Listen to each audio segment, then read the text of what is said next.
our podcast, we talk about disruptions. Mike is a strategy professor. I do a lot with technology and project management, and we talk about disruption. And at the end of our episodes, we talk about good disruption, bad disruption, and no disruption at all. Some certain forces around us that we think are disruptive, but then we think maybe they're not going to end up to be as disruptive. And today we have the joy because we're going to be focused primarily on the good, because we have three incredibly good disruptors in front of us. And so we're going to really benefit from mostly very positive disruption. But Mike, do you want to start us off and say a little bit about the topic of today's session? Yeah, so typically we talk about technology and these technologies, whether they can be disruptive. But at the end of the day, any disruptive technology probably has a disruptor behind that there. And so we're going to focus on good disruptors and also the topic of sustainability, which is one obviously near and dear to my heart, and an area where we need a lot of disruption. So just to put some scale on this here, if you think about the scope of the sustainability challenges we have in all dimensions, in the environment and social justice and the like, it can be quite overwhelming. And just take one very large issue, climate change, and what needs to happen for us to make significant progress on climate change. We're talking about fundamental disruptions in technologies and industries and business models and just behavior across a vast number of sectors here. So we're moving quickly into a world, I think, where we need even more disruptors than we've had in the past. So Yael, maybe to kick us off as well, what makes a good disruptor? Oh, what makes a good disruptor?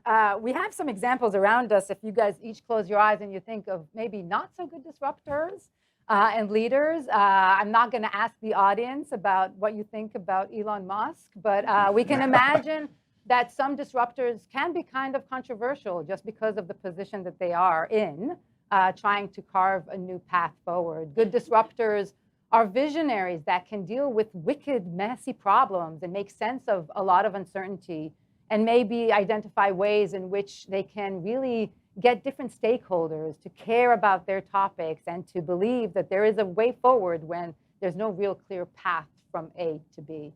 And so good disruptors, especially in this space, understand the challenges and don't expect people to follow blindly, but understand that there's going to be research and efforts and 2 steps backwards before they can move forward, and be patient and recognize that people need to follow in their own way. I just want to follow on you. You mentioned Elon Musk. We had talked about doing a podcast specifically on him.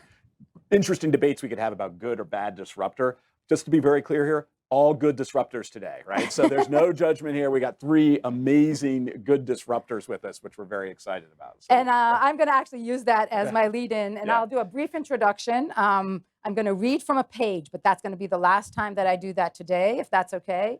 I'm going to say a sentence or two. Each one of our speakers here on the panel, our panelists, have so much more than my couple of sentences give them credit for. So we encourage you to read their bios that we provided, but also reach out to them after the session and talk more. So Chrissa Pagitsas is a strategic advisor to senior executives and boards on the intersection of environmental, social, governance, and global business. She was the VP of ESG at Fannie Mae for several years, and in that capacity, she was in charge of building the world's largest green bonds program from 0 to 1 billion portfolio. She also wrote a recent book, The Chief Sustainability Officers at Work, showing how 25 CSOs and head of ESG are moving from commitments to tangible and measurable results. Thank you for being here today. We're going to go to Chanceé Lundy Russell. Chanceé is a voice for the oppressed and vulnerable and ensuring public projects are equitable. She builds bridges between communities in planning and engineering practitioners to create safe and healthy neighborhoods. She co-founded and recently sold Inspiring Green. In 2009 was founded, an environmental consulting firm established to shape approaches and attitudes for sustainability and community development through public involvement and outreach. And she was an environmental specialist at Texas Instruments for a few years before that. Thank you for being here today, Chanceé. And finally, Laure Katz, GEMBA 2016. I'm just randomly adding some facts to it. Ocean scientist and globally focused conservation practitioner with over 15 years of experience internationally and domestically. highly skilled international nonprofit manager with strong scientific business and leadership capabilities and a proven track record at strategic program design, execution, resource mobilization, and program sustainability. I got that. And serving right now as the VP of Blue Nature and co-lead of Blue Nature Alliance. Thank you so much, Laure, for being here today. Let's give him a round of applause.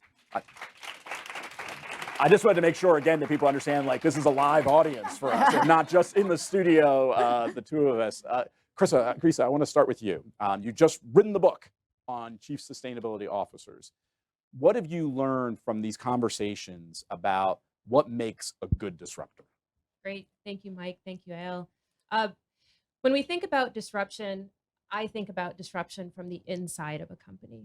I think many times we think about those innovators, those lone wolves or female wolves, but outside with pressure in.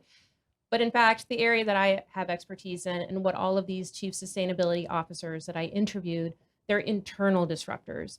They're sitting in the C-suite at Fortune 500 companies, trillions in dollars in assets, billions in revenue. And what they're doing is they're really thinking about how they can move the needle, right? How can they move these massive businesses forward to really think more sustainably in an environmental way and also to have more social impact? So in talking to them, my takeaway is that those people, those individuals leading, were really good at prioritization. They understood their vision and their priorities to get social and environmental impact done through the business, but they actually also understood the priorities of all the other business leaders and operations and figured out ways to marry the two. So if you're going to be disrupting internally, you cannot go in and flip the table and say, we must have a just society. It's not going to work. You have to go in and understand the priorities that you have, and then also the priorities of the business, and find where the two marry. Great. Laure, you work for a nonprofit, and you for the sake of part of this conversation, you help us think about that sector. Tell us a little bit about being a disruptor in a nonprofit. How similar are the challenges? What are some of the specifics that you have to face? Thank you. So I have the pleasure of working for Conservation International, which gives me a platform to drive significant impact in the cause and mission that's most important to me. And so in my case, that happens to be the conservation of our shared global ocean. And so I just wanted to pause and ground us in that for a second in case I'm surrounded by land lovers. So just take a second, humor me, and take a deep breath in. Let it out. Take one more. Let it out. How many of you knew that one of those breaths, the oxygen you just breathed in, came from life in the ocean? So every other breath that you take is dependent on a healthy ocean. 3 out of 7 people on this planet are reliant on seafood for daily protein needs. 3 billion people get jobs and depend on the oceans for their livelihoods. And the oceans generate 2.6 trillion in economic output every year, representing the 7th largest economy in the world. And so every single one of us, whether we know it or not, is actually dependent on a healthy ocean to thrive on this planet. And so part of the work is actually connecting people to these causes and to kind of places. So for me, it isn't about protecting nature, although I do love to swim with sharks and whales and all the fun parts of my job. Really, the sharks? Absolutely, Okay. number one favorite thing to do. But it's about protecting a healthy ocean for people. And if you want solutions for people, you have to actually involve people. And that's where the disruption comes in my work and in kind of nonprofit, where is kind of starting to actually challenge misconceptions in my own industry around that conservation and the protection of nature has to exclude people, or that kind of solutions that are generated locally and within community can only stay within community and can be only small scale. So for the last 15 years, I've been working to try to disrupt those misconceptions. I had the pleasure of working in West Papua, Indonesia, with Papuan indigenous communities to challenge that indigenous-led conservation has to be small, and they work to protect an area the size of Great Britain. Right now, the fund that I'm leading is trying to catalyze ocean conservation in 5% of the global ocean in 5 years. So just for perspective, that's 2 times the size of the United States. So we don't have to be small. We can challenge. Most people in my field said both of those things were impossible. And so for me, disruption is about making important things possible, whether people believe in it or not. One other major disruption that I'm seeing in my field is a challenge that's coming from the outside, an important disruption in which indigenous communities and local communities are challenging conservation organizations like my own to reflect upon and to dispel those aspects of our history that were rooted in colonialism and that kind of increased inequity in the work that we did. And so I think part of my role in a nonprofit is to listen to those other disruptors, bring voice to that into our organization, and to reimagine how we can do our work in a more equitable way. Laure, you're talking about this intersection between the social justice, the social piece, and the environmental piece.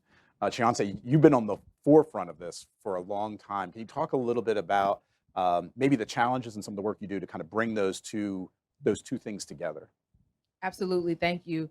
I think that it starts with telling the truth and not being afraid to share what the truth is about projects that you work on. And I think that one of the things that I've noticed in the consulting world, and particularly working on contracts with corporations or governments, is that some people just want to check a box to say that they did some good public engagement, but they don't really want to really hear from the community or understand the adverse impacts that a project may have on a community or want their involvement.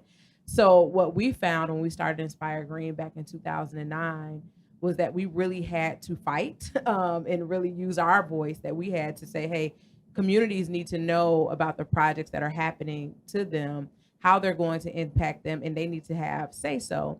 And I particularly found it, even just working across DC, there were communities that were highly engaged. If I went to Northwest DC, you could get 150 people at a meeting. And then if they wanted to have a traditional public meeting across the east of the river, you had to try different tactics. You didn't just calling a public meeting, it didn't work the same.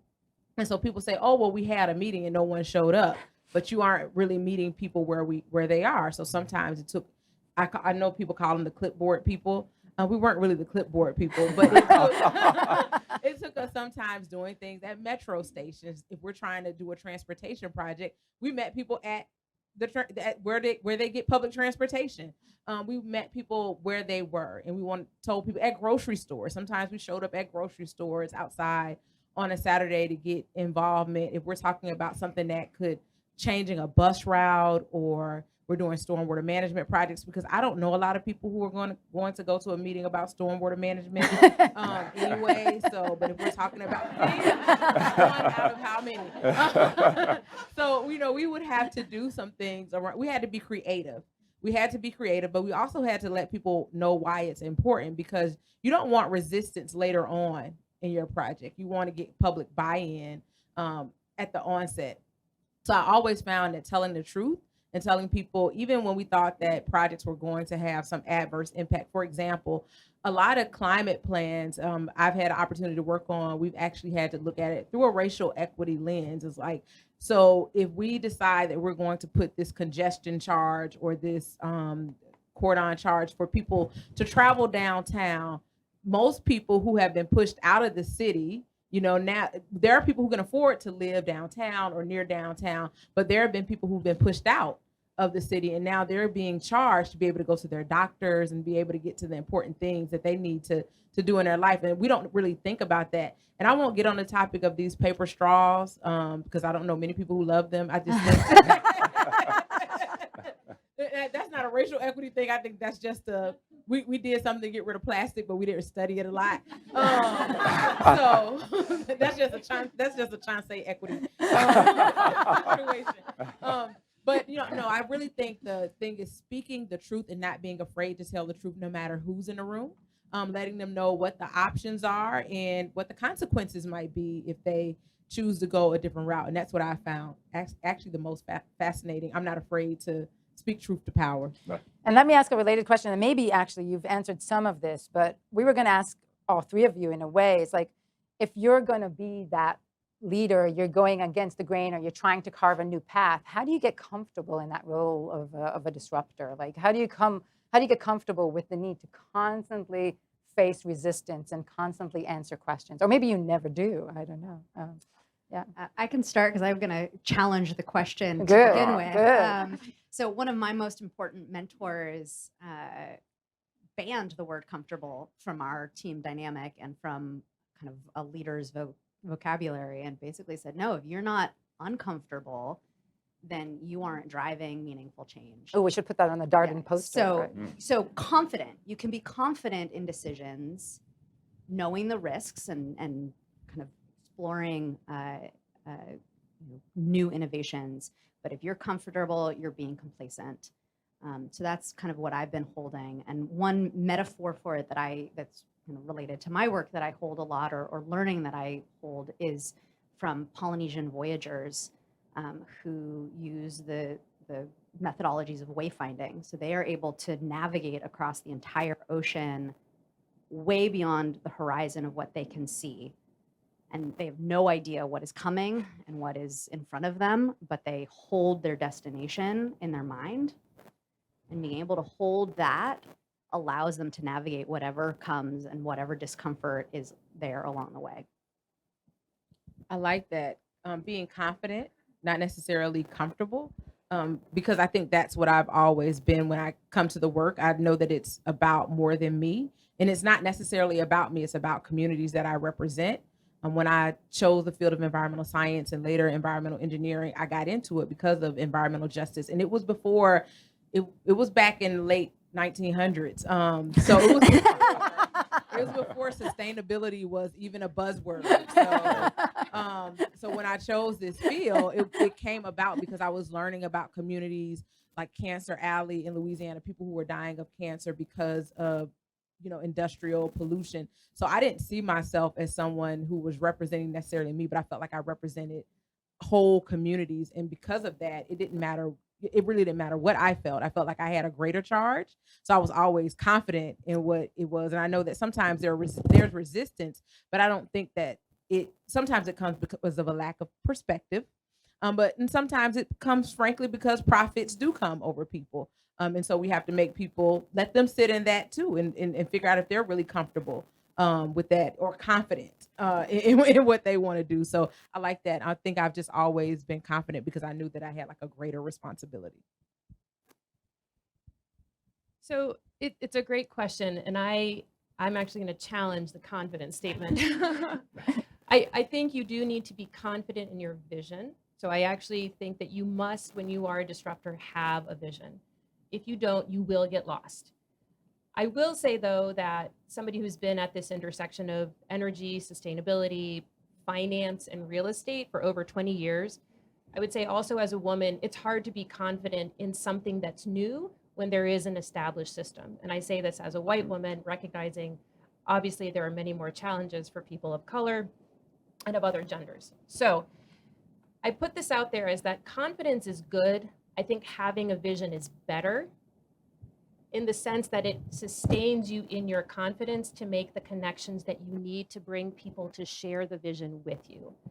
So in 2010, I joined Fannie Mae. I was hired to start a green thing, right? That was it. That was like, go do something green. I'm like, okay, well, I can do something more in green. I have my Darden MBA, as well as I have years of experience before this in real estate and energy.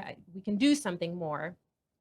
But the thing that I created was the green financing business, the green bond business, that between 2010, I took from zero, there was nothing, to 50 billion, right? That happened because I was confident in the vision, but I didn't know where I was going. I had to get the underwriters to be on board, the asset managers to be on board, the lenders on board. We had to figure out securitization. We had to figure out the IT systems. And so I say that with this duality of, you need to walk in the room with a vision that's going to propel you through finding the people to make it real. And I would say that in certain fields, it's very intimidating to be confident with an innovation, because green financing, green bonds was on nobody's mind at Fannie Mae in 2010. That was not it. So there is a balance there. Have confidence, but bring people in to make it happen. So thank you for that. I want to take a little bit of a pivot here, and getting back to like our Elon Musk point here. There is, dare I say, a narrative. Do people know that Mike is a big Elon Musk fan? No. We can debate. We can debate, because where I'm going is, let's call it the dark side of disruptors here. This idea of, I'll call it the tech bro mentality, that you got to go and break eggs, move fast, and it's all about, taking your vision and confidence and, maybe dare I say, enforcing it on others there. Help me with the nuance here of how hard do you push, how do you push, and maybe how do you avoid the toxic forms of disruptor? Can I take this one? Because I just gave you a big speech about bringing people in. I also broke eggs, right? I think in order to be a disruptor, whether externally or internally in a company, fundamentally you're asking for people to change, and that is perceived as breaking eggs. And again, there's an added layer as a woman. What does it mean to be pushing things, changing the status quo, particularly in certain industries? So I actually own a Tesla, so I am a fan. I am a fan of the technology. Yeah. I am not a fan of culture, though, that stomps on everything in its way. And I think that's the balance we always have, is ultimately disruption that's good is one that lasts and is embedded. And if you alienate people to the point that they're rejecting you fully, then you've failed at getting that disruption to be fundamentally altering to a company's DNA, a government, a program, and our society. So there's a balance there. Okay. I don't even remember the question. That was The dark side of the dark side of disruptors. Well, I think that, Chrissa, what you were just saying is right. Like, you don't just want to stump over everything and kind of pull people along, because if no one has bought into the vision, it won't last. That's what I think. I think that people will slow things down. They will resent you. They won't work as hard for you. And that's what I think about. I mean, there are so many bad sides of disruption that we don't want to get that into today. As I think about, I mean, like you talked about earlier, there can be leaders.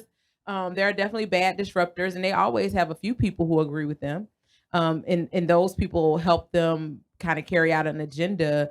But as a whole, I think that it gets slowed down. Like, there's a lot of resistance to it. I think that at one point, if we're using Elon Musk as an example, the personality type, I should say, as an example, like, there are people who love the technology and the things that he's doing, but I didn't have an opinion either way. Maybe a few years ago about Elon Musk, I knew about Teslas and thought that he was great, but it's like the more that he talks and the more that he does things, that's like, oh my God, who is this man? And so you start forming a different opinion about, and as you start hearing about, different things that may be happening within the company, you start forming a different opinion, and it actually changes things, because now there are more options on the market in terms of electric vehicles. And so people are like, maybe I won't get a Tesla because now I've associated the brand with this person that I don't care as much for. So I'm starting to make different purchase decisions, which could, of course,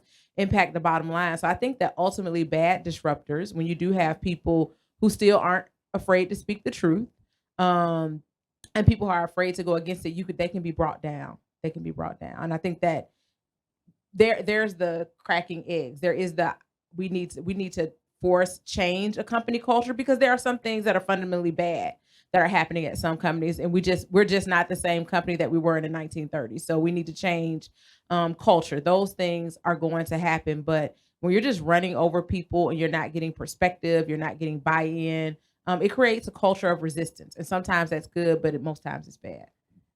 We're focused. I'm going to pivot us, okay, Laure? But Laure, So we don't have to talk about Elon Musk. no, not anymore. Not for at least another couple minutes. But and the audience might bring us other examples. But Laure, I'm going to pivot to you with the hot mic and say this is about disruption in sustainability, and we've picked your brain at the definition of sustainability.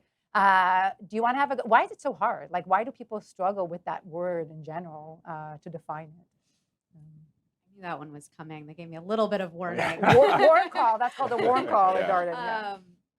So, I mean, I think if we asked everybody in the audience what is sustainability, there would probably be, I don't know how many we have here, at least 100 people in the room. There'd be 100 different answers or interpretations of a very, very complex concept. For me, the definition that resonates the most is the idea that you're trying to fulfill the needs of today without compromising the ability of future generations to meet their needs. And within that, you need to be able to ensure a balance between multiple things. So one of them is environmental care.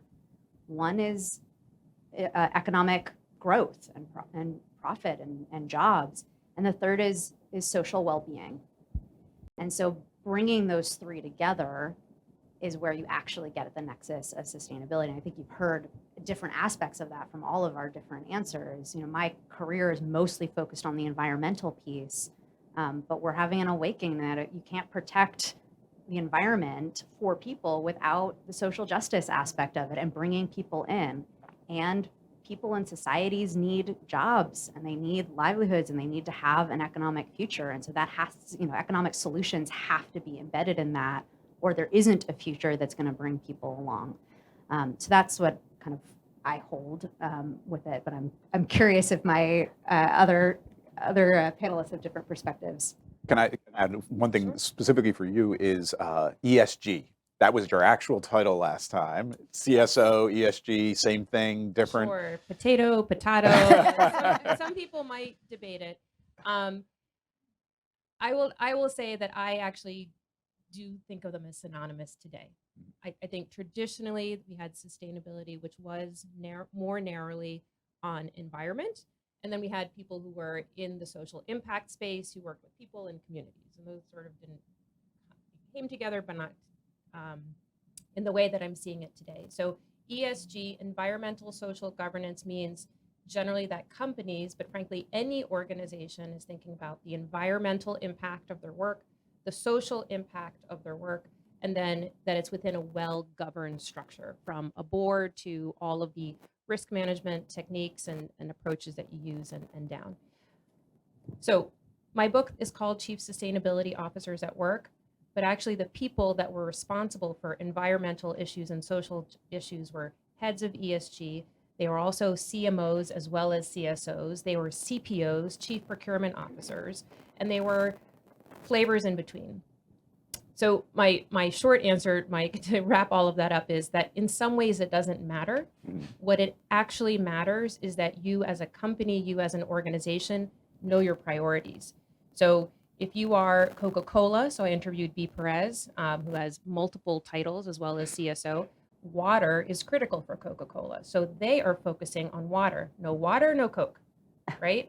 For Owens Corning, right, glass and building materials, they need raw materials like sand, and they need to mine it, they need to extract it in a sustainable way, or they need to make sure that it can be recycled.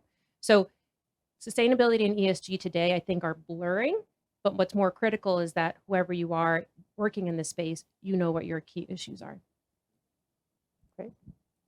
I think that we're finding that you can't focus on one without the other, because when you do, you end up, like, if you're just focusing on like water, then you're finding that now let's think about Flint, Michigan, and like if you don't talk about sustainability in terms of our infrastructure and infrastructure as it relates to people's homes, as we look at what's happening in Jackson, Mississippi, with the water infrastructure crisis that's there, that you can't just focus on sustainability in one aspect and not really think about how it impacts the people or how land is impacted. And so I think that there was a time when I worked at Texas Instruments, I focused on greenhouse gas emissions reductions because, they had technologies, we released PFCs, but we didn't necessarily talk much about impact. the people impact of that. So I think now I'm starting to see, even from a governmental perspective, environmental justice the more baked into some of the policies.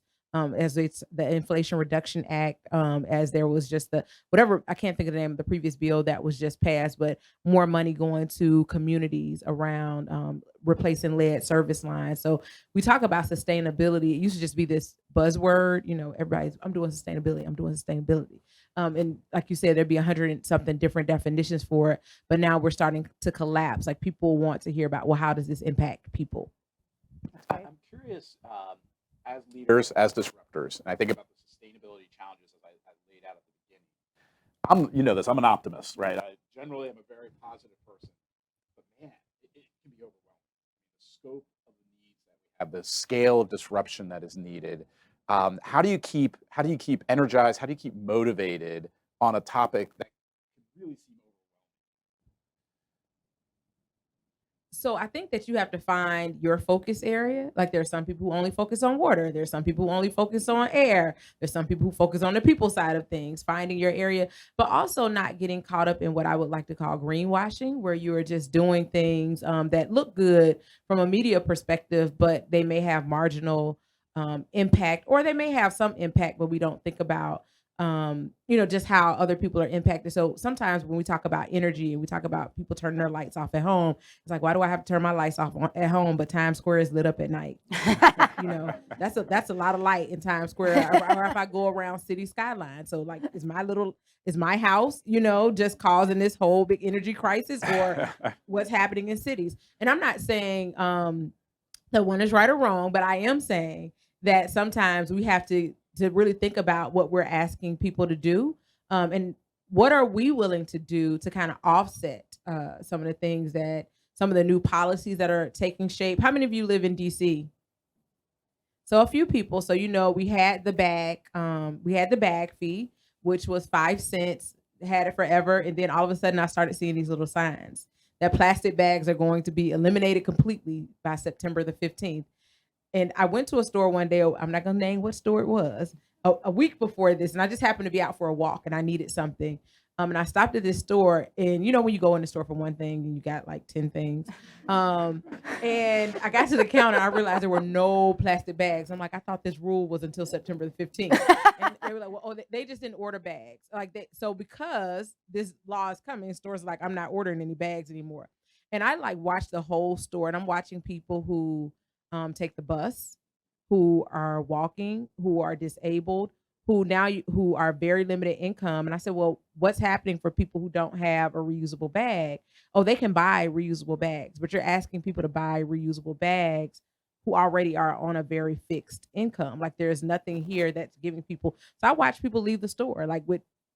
I was one of those people who just leave. Then I went back, well, let me not cut off my nose to spite my face. Let me go get the one thing I did come for. But my point is that, there's this new policy. One, I don't think it was communicated effectively. But two, I don't think that we really thought about how our communities who are most vulnerable, who don't have the extra income, are we supplying bags to people, or are they just supposed to show up? Because 5 cents, when you add that up on groceries, that can be a lot of money. When I've done my budget, that can be an extra cost and a burden. So are those plastic bags, what's the alternative? I guess that's the question.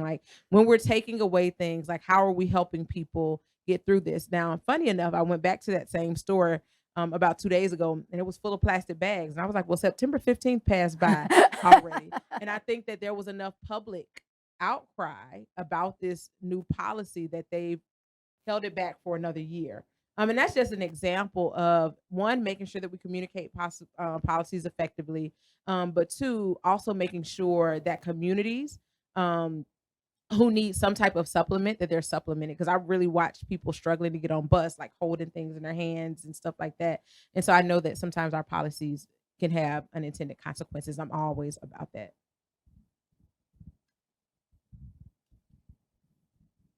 So you're asking about self-sustainability too. Yeah, that's a great way to put it. So I think sustaining yourself by thinking about the community is important, right? I think you. Oh, I'm sorry. No. I actually took something from it, which is that thinking about the community and the impacts of it, right, is a way actually to have purpose, right? You're helping people, you're helping think about how does one action help that one person who is disabled, who is trying to get on the bus and did need 10 things to take with them on the bus, right? So I think finding individual days of joy and optimism is important, right? I'm learning about composting, right? Here I am in my mid 40s and in the sustainability field, and I am just learning about composting. And let me tell you, it's fascinating and it's hard. And it But stinks.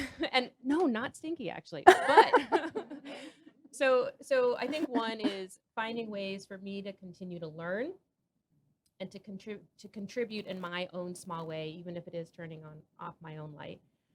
I think the other thing that I've had to do now that I'm, not with Fannie Mae, I'm on my own, I'm advising companies.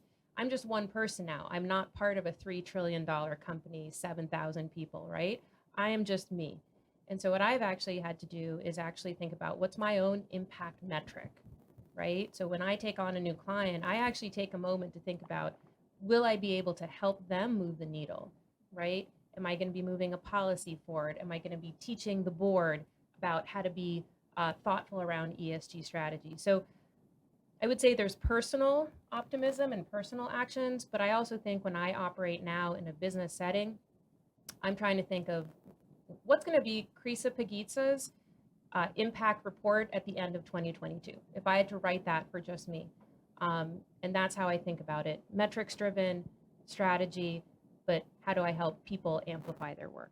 That's great. That's so insightful, and it connects to stuff that I try to teach sometimes in project management around long projects get bad rep because by the time the project is done, the client has moved on and nobody's interested with what the project was all about. And so this mantra of thinking about the client always, what is your press release going to look like? What are you going to announce to the world? What are your customers going to be passionate about, which is consistent with your annual impact kind of report. Maybe the final question before we open the floor to the audience. I'm going to sound like a decision analysis professor, so forgive me because I am. I know I am a decision analysis professor, but we talk a lot in DA and decision analysis about multi-objectives, multi-criteria. How do you weigh criteria, objectives in front of you in order to make a decision? No decision is purely about profitability or purely about the environmental. But they're all multifaceted. What tricks have you developed over the years or frameworks or kind of tools that you have at your disposal that you use to lead the disruptions that you each are leading or engaged in while thinking about all those multiple criteria that the problems touch? And whoever is holding the mic can go, and then you can pass it along. I wanted to quickly touch upon the last question, if you don't mind, and then I'll think about that one. So just quickly, for people who are virtual or listening to this, they don't have the benefit of the people in the room who can see that I'm visibly pregnant at the moment. So for me, one of the things that I hold on to in a field that has a lot of things that take away hope is the focus on my children and kind of the next generation and who I'm doing this for. And so I think also in a room of women who are wanting to be leaders in the various different fields that everybody is here to grow and expand in, just wanted to acknowledge that it's actually a gift that helps us in our leadership. And being a parent has been one of the most hope-filled and inspiring things that I do and hold on to. So just side note. I feel like I'm holding multiple objectives all of the time, and we defined, the idea of sustainability holds really complicated trade-offs in it all of the time, right? So I spoke earlier about the fact that in conservation, the previous model was let's block areas off because humans hurt nature. So let's keep areas, humans away from nature, and that is the solution. But then there's absolutely no way for people to benefit from that if they're kind of forcibly removed or kept out of the situation. So it's a whole new solution set to actually think, how do we come up with a use of space that protects nature, that engages people, that increases human health, that deepens our connection and spiritual connection to land and water. And so I think the the act of holding both of those objectives in equal measure, not prioritizing one first and foremost and saying, you know, nature is it, and I'm going to do that at whatever cost and whatever human sacrifice. But you have to actually mean it. You have to hold the different objectives and balance them. And that does create trade-offs in one or the other to be able to come up with an optimized solution that advances, you know, both of those objectives together. So it's a lot of decision analysis, but really making sure you hold all of the objectives together. I would say it's not a tip or trick. It's you must do this. So this is a step one, I think, for any change maker, particularly when you're operating in the environmental social governance space, is build the surround sound. So in ESG, there's a fundamental first step where you get a materiality assessment, which is what are those priorities that'll affect your organization, and what do all of your stakeholders think about it? It is critical to get a hugely diverse set of voices. Chanceé, you've talked about it. Laure, you've talked about it. The reason why it's important to get the NGO's perspective, the local government's perspective, the trade association perspective, the investor's perspective, the employee perspective, and many, many more, is that when you, as an individual who's the change maker, is walking into the room, it's not because Chrissa said so. It's because the customer, the employee, your investors, all the people that you are working with and trying to convince hear it from somebody else. As much as I'd like to think, you know, our voices aren't discounted, whether as change makers or as women, they often are.